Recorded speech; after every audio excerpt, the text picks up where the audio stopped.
शाबान का महीना देखकर सैयदना अब्दुल कादिर जिलानी रहमतुल्लाह अलैह ने गुनियतुत तालिबीन में लिखा है कि सहाबा का अमल यह था, वो ज़कात निकाल दिया करते थे, कर्जे अदा कर दिया करते थे, जेलों में पड़े हुए कैदियों का फैसला कर दिया करते थे।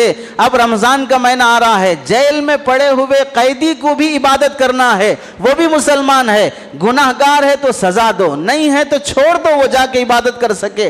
कर्जा तुम्हारे पास अटका हुआ है, रमजान का महीना आ रहा है, रोजे सहरी इफ्तारी के ईद की खुशियां मनाना है, ज़कात देना है, सदक़े फितर अदा करना है, तुम दूसरों का पैसा अटका के बैठे हो, सारा रमजान उसकी इबादत की यकसुई खत्म हो जाएगी। उसके लिए पैसों का मसला, ज़कात का मसला, सदक़े फितर का मसला, सहरी इफ्तारी का मसला, लेकिन लाखों रुपए इन हरामखोरों ने जमा करके रखे हैं। केस कर लो, देखेंगे, कोर्ट से देंगे, वकील के थ्रू देंगे, अब डायरेक्ट नहीं देंगे, जो होता है देख लेंगे। दुनिया में याद रख लो, कोर्ट कचहरी में अगर जालिम जज, झूठे वकील, जमीर बेचने वाले जज, कलम बेचने वाले वकील, ये सब अगर झूठा फैसला करके 50 लाख देने वाले को झूठे मुकद्दमात में फंसाकर हम 20 लाख ही दे सकते हैं, बकिया नहीं दे सकते, वो बाकी जो पैसे हैं उससे कब्रस्तान बना लो, अपनी बेटियों की शादियां करो, वेंचर बना लो, अपने बैंक बैलेंस को बढ़ा लो, अपना बिजनेस बढ़ा लो, लेकिन जिसका हक है उसे नहीं देंगे। और यहां झूठ लिखकर, झूठ सिखाकर, झूठी गवाही देकर, झूठे कसम खाकर जितना अमाउंट देना है उससे आधा कर दो। कितने सालों से केस चल रहा है? 5 साल से चल रहा है। 5 साल से केस अगर किसी के 50 लाख अटके हुए, 5 साल में कितनी मालियत गिर गई, कितना पैसा घट गया। आज से 5 साल पहले जितना पेट्रोल का कीमत थी वो आज के बाद रहेगी। आज से 5 साल पहले सौदे अनाज की जो कीमत थी वो 5 साल के बाद रहेगी। आज से 5 साल पहले जो जमीनात का रेट था वो 5 साल के बाद रहेगा। एक तो 5 साल तक तुमने किसी का पैसा अटका के रखा, फिर उसके बाद फैसला होता आधे पैसे देंगे, तो वो आधे पैसे भी मिलने के बाद जब कीमतें बढ़ गई हैं तो वो लेने वाला शख्स किस कदर नुकसान में होगा।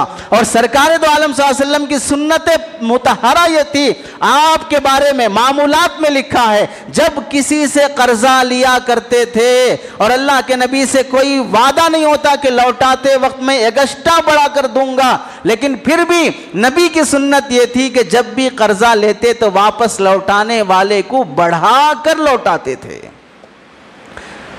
तय नहीं करते थे।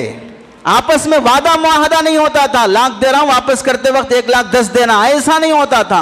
लाख दे रहा हूं, लाख ही वापस किया जाएगा। लेकिन नबी की सुन्नत यह थी कि इतने महीने इस बेचारे के पैसे मेरे पास रहे, अगर उसके पास होते तो वो कुछ खरीद सकता था, आप इजाफा फरमा के दिया करते थे।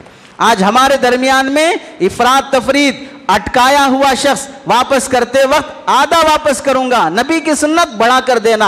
और फिर अगर कभी दिया जाए इधर से पहले ही बोल देते हैं 1 लाख दे रहा हूं, वापस करते वक्त 1,05,000 देना, 1,10,000 देना। ये भी नाजायज, वो भी नाजायज, ये भी हरामखोर, वो भी हरामखोर। सुन्नत से उम्मत हटी तो हराम में मुब्तला हो गई, माल की सुन्नत से हटी उम्मत हराम में मुब्तला हो गई। अब अगर कोई बढ़ा कर देता भी है तो सूद की शक्ल से ही देता है, उसके अलावा देने तैयार नहीं होता।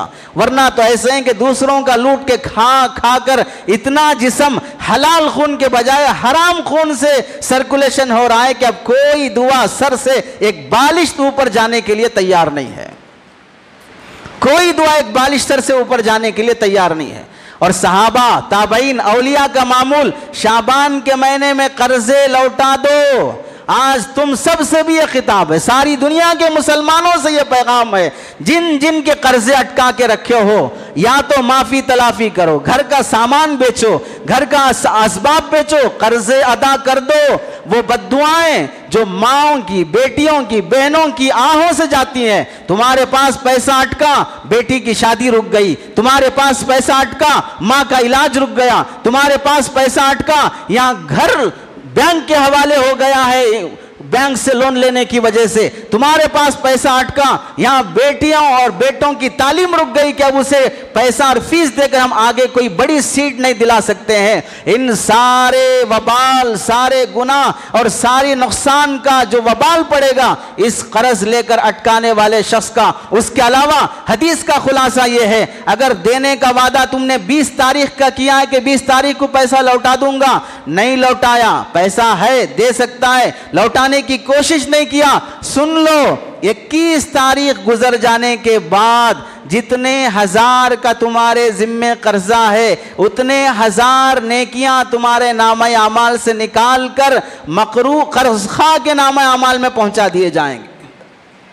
लाख रुपए कर्ज लिया, 20 तारीख को लौटाने का वादा है, लौटाने की कोशिश नहीं किया, बहाने बनाता है, मैसेजेस करता है, फोन नहीं उठाता है। अब 21 तारीख आ गई, 1 लाख नेकियां तुम्हारे नामा अमाल से कर्ज खा के नामा अमाल में चली जाएंगी। अगर 1 साल ऐसे ही टलाते रहोगे तो फिर बताओ क्या हाल होगा।